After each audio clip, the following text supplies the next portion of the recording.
Hey guys, what's up? Welcome to the channel. Today we're diving into Metal Gear Solid Snake Eater. This is a full remake of the iconic Metal Gear Solid 3 using Unreal Engine 5. It's out now on PC, PlayStation 5 and Xbox Series X and S. It costs, and get this, £70 to £80 for the standard or deluxe edition upgrade.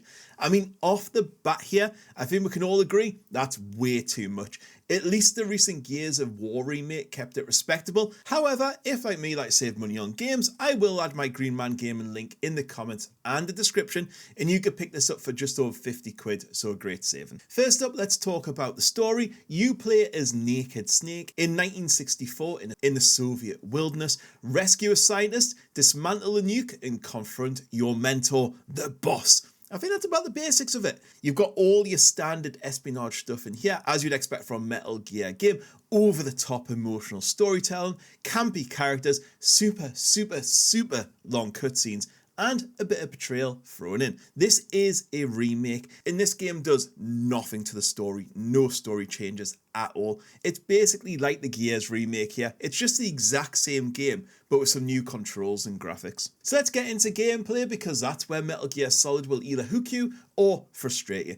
At its heart, it's still Metal Gear Solid 3. It's a stealth-focused survival experience. Your best weapon isn't a gun, it's patience. You'll be waiting around, you'll be waiting for gods to pass and stuff like that. The remake does give you two control schemes, so it gives you the legacy style, which basically mimics the fixed angle and slightly stiff controls of the PlayStation 2 original. There's also the new style, which has full camera movement and modern shooter layouts. On paper, new style should feel smooth, but Snake can still feel oddly sluggish. Animations are quite heavy, aiming is floaty, and reaction times don't always seem to line up. It's great for immersion, I think it looks really good, and I'm glad they did it, but it's not so great when a god spots you because the controls don't quite keep up with what you're doing. You're encouraged to use camouflage constantly. The camo index returns. I quite like the idea of this, it's just not implemented very well. You'll swap uniforms and face paint depending on whether you're in grass, swamp or snow. As I said, it's cool in concept, but it really slows down pacing. You'll spend so much time in menus as you do in the grass,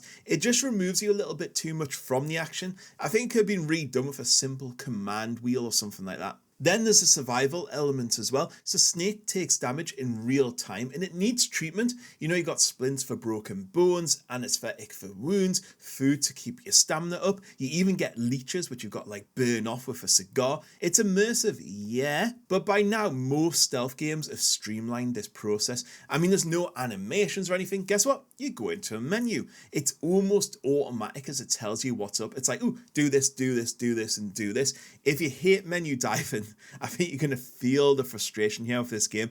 Honestly, the whole UI in this game is really bad. Again, I feel it's a remake. I think they could have really made some serious improvements here, especially with camo. It just slows the whole game down. Obviously, combat is here. There is some good close quarters combat, letting you throw guards around, choke them out, or just hold them for intel. So you can kind of press a button that holds them and then some ammo will drop out with them or something like that. It's cinematic. It's quite satisfying when it works, but timing feels a little bit looser as well. I don't think it's a very tight mechanic. Gunplay too, it's alright, but feels a bit clunky. The AKs and M16s just lack a little bit of punch. Enemies are quite bullet spongy. Firefights just become something you'll want to avoid, and not because it's a stealth game, just because it's not very good.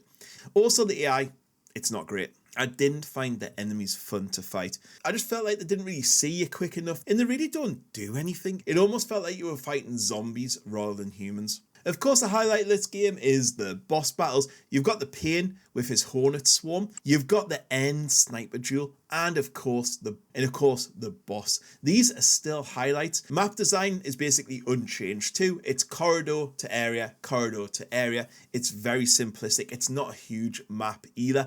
And they've left the stupid loading screens in. So basically, as you walk in between areas, like, ooh, you've entered this new area. You walk 10 foot forward. Ooh, you've entered this new area. Right, I've got to backtrack now. Ooh, you know, you've went back to that area now. And I just don't know why in 2025, why we need these loading screens. We've got PlayStation 5s, we've got SSDs.